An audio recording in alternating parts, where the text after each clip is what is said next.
जय हिंद दोस्तों, मैं बालाजी कोचिंग क्लासेस इंगोरिया में आपका हार्दिक स्वागत करता हूं। हम लेके आए हैं अपने ऑनलाइन प्लेटफॉर्म पे आपके लिए 12th क्लास का फिजिक्स।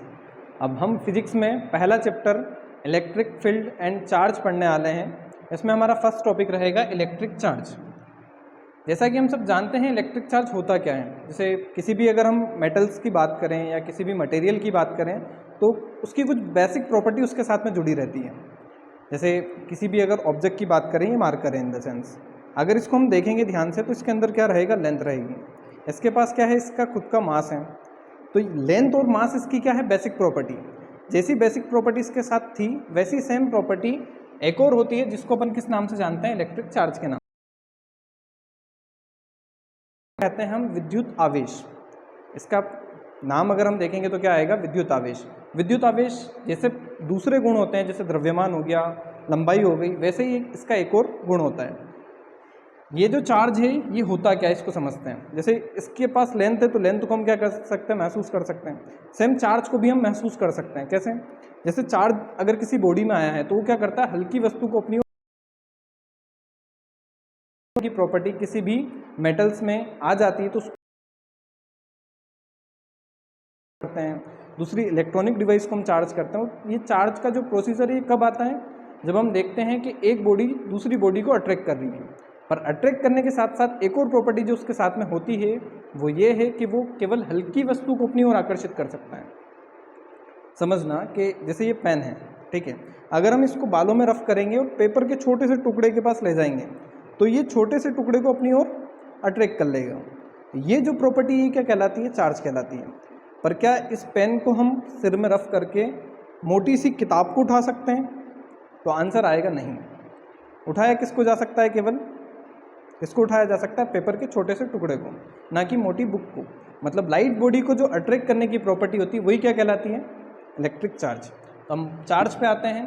लाइट बॉडी को अट्रैक्ट करने की प्रॉपर्टी होगी हमारी चार्ज। इसको डिनोट कैसे करते हैं, इसको जनरली डिनोट किया जाता है क्यू से। अब ये जो क्यू है इसको हम दो पोर्शन में डिवाइड कर सकते हैं। चार्ज कितने टाइप्स का होता है, दो टाइप का। पहला जो चार्ज है वो आता है आपका पॉजिटिव चार्ज, और सेकंड जो चार्ज आएगा वो कौन सा चार्ज आएगा, नेगेटिव चार्ज। अब ये जो चार्ज है इसकी एसआई यूनिट होती है। इसकी जो एसआई यूनिट है वो क्या है, कूलाम। ठीक है, क्योंकि कूलाम ने चार्ज की खोज करी थी इसीलिए उसका जो एसआई यूनिट है वो किसके ऊपर रखा गया है, कूलाम के ऊपर। ठीक है, अब इसका डायमेंशन फार्मूला अगर हम देखें तो इसका डायमेंशन फार्मूला होता है m0 L0 AT। शॉर्ट में अगर इसको लिखा जाएगा तो इसका बेसिक डायमेंशन फार्मूला बन जाएगा AT। ठीक है, तो चार्ज लाइट बॉडी को अट्रैक्ट करने की प्रॉपर्टी कहलाती है चार्ज। चार्ज कितने टाइप्स का होता है, तो चार्ज दो टाइप्स का होता है। पहला होता है पॉजिटिव चार्ज, सेकंड होता है नेगेटिव चार्ज। ठीक है, पॉजिटिव चार्ज किसके ऊपर होता है और इसको कैसे जनरेट किया जा सकता है। तो पॉजिटिव चार्ज को जनरेट करने के लिए हम जनरली क्या करते हैं, एक कांच की छड़ लेते हैं, मतलब एक ग्लास की आपको रोड लेनी है और एक रेशम का कपड़ा लेना है ना, सिल्क क्लॉथ। अगर आप रेशम के कपड़े में कांच की छड़ को रफ करोगे, दोनों को आपस में रगड़ा जाएगा तो क्या बनेगा, पॉजिटिव चार्ज। ठीक है, सिमिलरली अगर हमको नेगेटिव चार्ज बनाना है तो सर हमको क्या करना पड़ेगा, तो नेगेटिव चार्ज बनाने के लिए हम क्या करते हैं, एक लेते हैं एबोनाइट की छड़ और लेते हैं ऊनी कपड़ा। ठीक है, जब हम ऊनी कपड़े को एबोनाइट की छड़ से रफ करते हैं तो कौन सा चार्ज बनता है, नेगेटिव चार्ज। अभी किसके ऊपर होते हैं, हम इसको कैसे देख सकते हैं, तो बनाने की प्रोसेस मैंने आपको बता दी कि अगर आपको पॉजिटिव चार्ज जनरेट करना है तो आपको क्या करना पड़ेगा, आपको बेसिकली क्या करना है, एक ग्लास की रोड लेनी है, एक लेना है सिल्क क्लॉथ, दोनों को आपस में रफ करना है, कौन सा चार्ज बन जाएगा, पॉजिटिव चार्ज। नेगेटिव चार्ज बनाना है तो क्या करना है, आपको लेना है एबोनाइट की रोड और उसमें क्या कर देना, उन्हीं कपड़े को रफ कर देना है। वुलन क्लॉथ को जब आप उससे रफ करते हो तो कौन सा चार्ज बनता है, नेगेटिव चार्ज। अब नेगेटिव चार्ज भी बना दिया, पॉजिटिव चार्ज भी बना दिया। पॉजिटिव चार्ज होता किसके ऊपर है, तो पॉजिटिव चार्ज होता है प्रोटॉन के ऊपर। किसके ऊपर होता है, प्रोटॉन के ऊपर। और प्रोटॉन के ऊपर पॉजिटिव चार्ज कितना होता है, तो इसकी वैल्यू फिक्स होती है 1.6 × 10⁻⁻19 कूलाम। ठीक है, याद रखना, बहुत बार एग्जाम में पूछा गया क्वेश्चन है, प्रोटॉन के ऊपर पॉजिटिव चार्ज कितना होता है। इसके ऊपर पॉजिटिव चार्ज कितना है, 1.6 × 10⁻⁻19 कूलाम। सेकेंड हम देखेंगे प्रोटॉन का मास कितना होता है, तो मास ऑफ प्रोटॉन कितना होता है, 1.6 इंटू 10 की पावर -27 किलोग्राम कितना होता है 1.6 इंटू 10 की पावर -27 किलोग्राम। फिर हम सेकंड देखें, नेगेटिव चार्ज किसके ऊपर होता है, तो नेगेटिव चार्ज होता है इलेक्ट्रॉन के ऊपर। किसके ऊपर होता है, इलेक्ट्रॉन के ऊपर। अब इलेक्ट्रॉन के ऊपर नेगेटिव चार्ज कितना होता है, तो जितना प्रोटॉन के ऊपर पॉजिटिव चार्ज होता है उतना ही इलेक्ट्रॉन के ऊपर नेगेटिव चार्ज होता है। तो वैल्यू दोनों की सेम रहेगी, 1.6 इंटू 10 की पावर -19 कूलम। अब फिर उसके बाद देखा जाए, हमने प्रोटॉन का मास निकाला, उसी तरीके से हम किसका मास निकाल सकते हैं, इलेक्ट्रॉन का मास।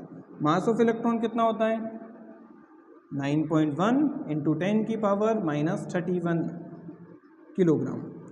अब ध्यान से देखना, एक क्वेश्चन जो बच्चों को काफ़ी कंफ्यूज करता है वो ये है कि प्रोटॉन ज़्यादा भारी होता है या इलेक्ट्रॉन ज़्यादा भारी होता है। तो ध्यान से देखिए, 1.6 इलेक्ट्रॉन में देखेंगे तो 9.1, सर बड़ा तो कौन लग रहा है, इलेक्ट्रॉन। फिर देखें 10 की पावर, यहाँ पे सर 27 है, यहाँ पे कितनी है 31 है, तो बड़ा कौन होना चाहिए, इलेक्ट्रॉन।